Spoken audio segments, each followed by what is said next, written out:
Allez, salut à tous les amis. On se retrouve ce samedi matin, toujours pareil, hein, au même rucher. Aujourd'hui, je vais faire mon premier greffage sur les ruches qui sont juste ici et ici. Voilà.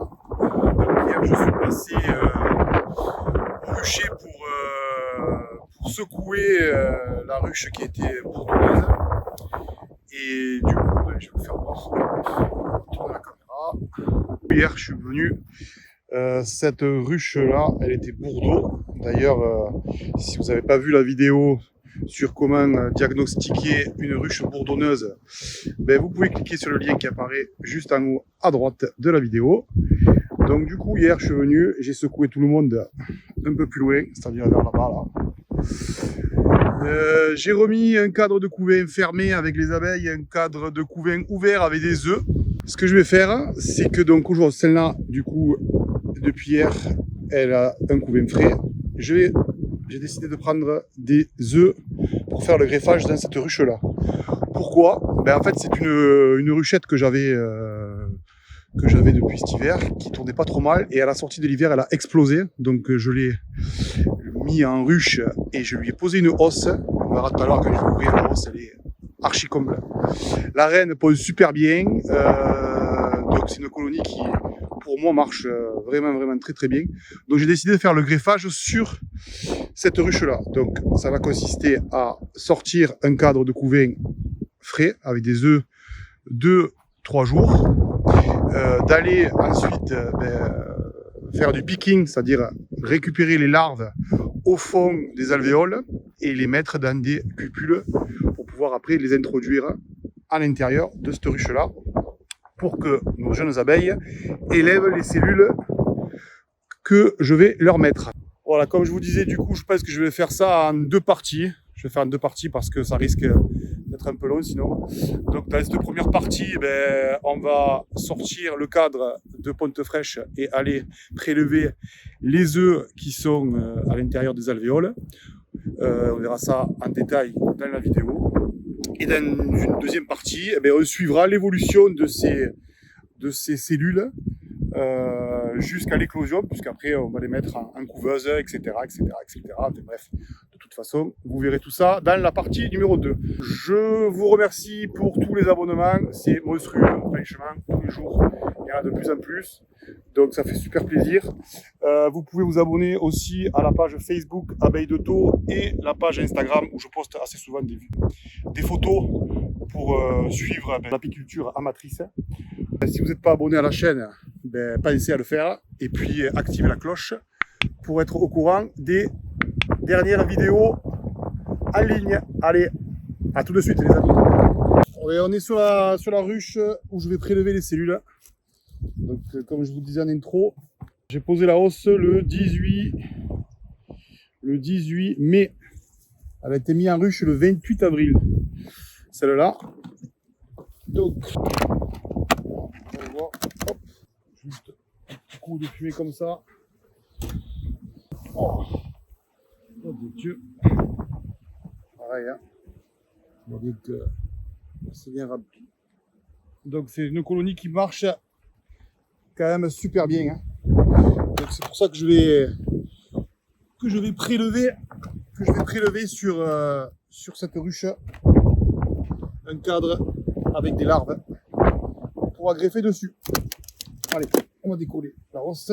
Hop là. Aujourd'hui il y a du vent, hein. C'est atroce.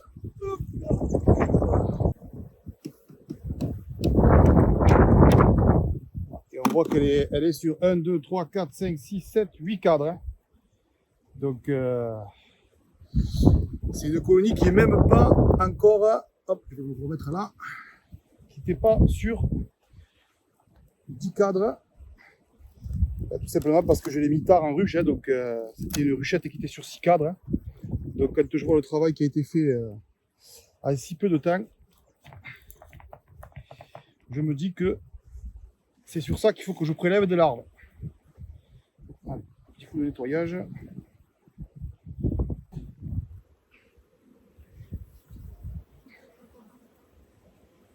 Alors, là on est sur On a des larves. Ouais, c'est pas mal celui-là. Je vais le mettre de côté. Hop, on va voir un autre.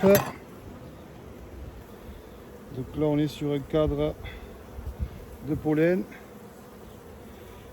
et de potes fraîches. Celui-là, il a l'air pas mal. Je vais regarder que j'ai pas madame dessus. Allez, on va prendre celui-là.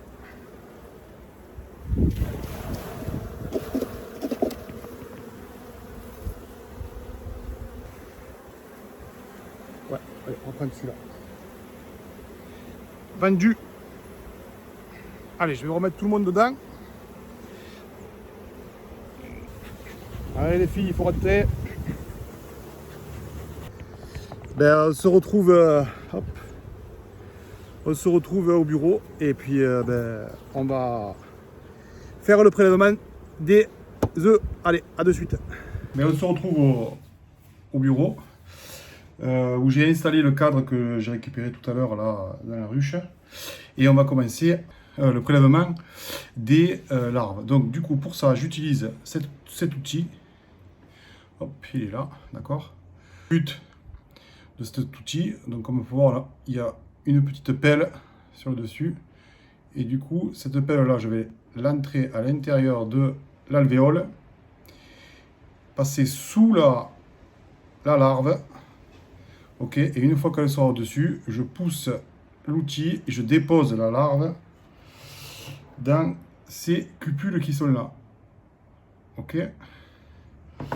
Allez, donc du coup j'avais déjà préparé les deux rangées de cupules. Ok. Je vais finir de mettre les dernières. J'ai une petite lampe. Je vais éclairer à l'intérieur des alvéoles et ensuite aller chercher les larves qui m'intéressent. Donc là j'en vois une qui m'intéresse. Donc je descends. C'est pas évident, hein. C'est la première fois que je fais ça. Hop, voilà la première. Allez, je la mets à l'intérieur. Hop, et voilà, en voilà une. Allez, la deuxième.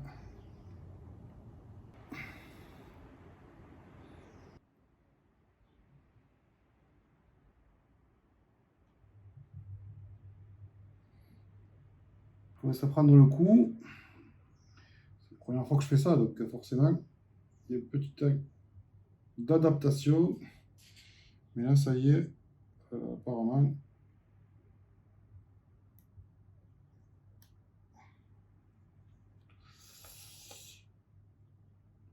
Bon, c'est pas trop mal, ça se passe pas trop mal. Allez, hop, celle-là, elle me plaît bien. Alors, j'essaie de les prendre qu'elles ne soient pas trop grosses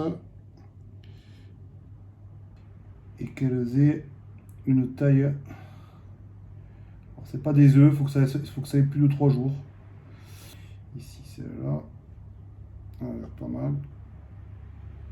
J'essaie de vous faire avoir, hein, mais c'est tellement petit que. C'est tellement petit.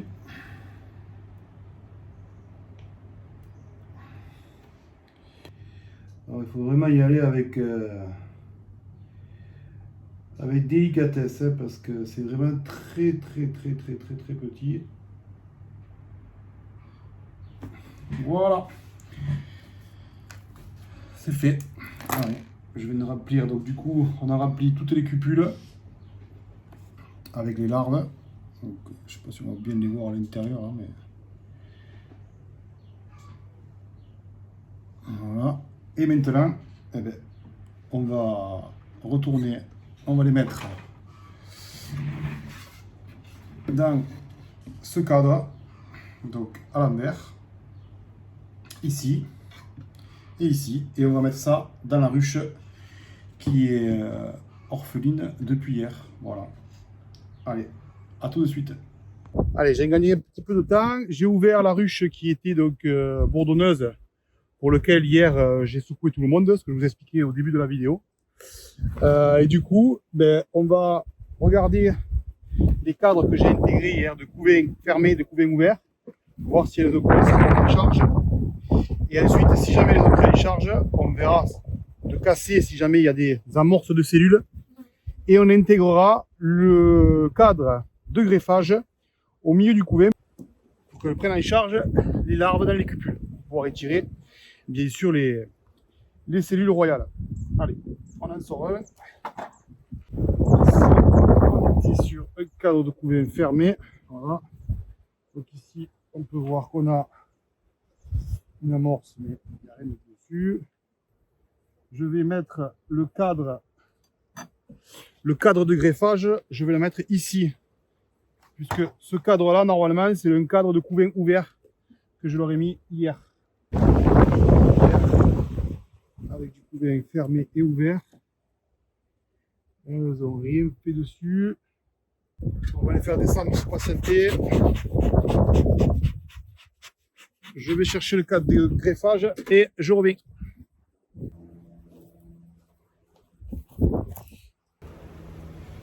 Voilà.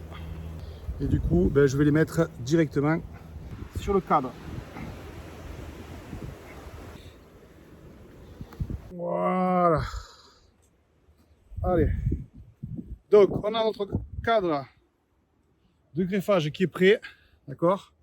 Ok. J'introduis ça à l'intérieur du couvain. Qu'elle puisse le prendre en charge. Ok. Voilà. Je vais vous prendre, regardez, de plus près. Notre cadre de greffage est ici, au milieu de deux cadres de couvain, d'accord, que j'ai mis hier. J'ai vérifié qu'il n'y avait pas de cellules ou d'amorce, c'était ok.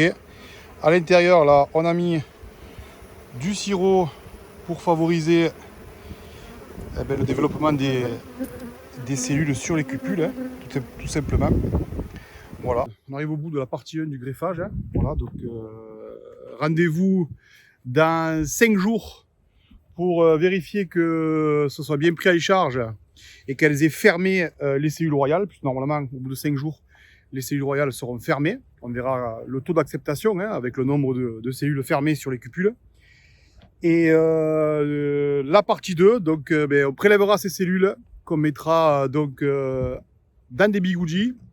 Et on glissera tout ça sur le support de la couveuse pour les faire donc éclore 6 jours plus tard, puisque à 11 jours on a l'éclosion. Et à partir de là, on aura nos reines vierges qu'on introduira dans les ruches de fécondation.